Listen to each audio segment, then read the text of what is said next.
Welcome to Knowledge Essential. In this video, I will guide you through the process of connecting Vantage to the TradingView. Firstly, I'll display the steps on the screen, so make sure you follow each one of them. Let's proceed. It's a straightforward way to streamline your trading setup and get real-time data first. First, ensure you have active accounts on both Vantage and TradingView. Head over to Vantage website and log into your account. Now navigate to your account settings and find the API section. Generate a new API key that will be used to link with TradingView.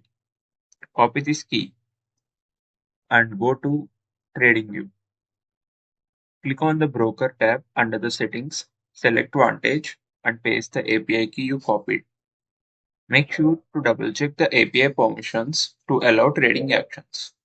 Click Save and test the connection by placing a small trade or checking real-time data updates.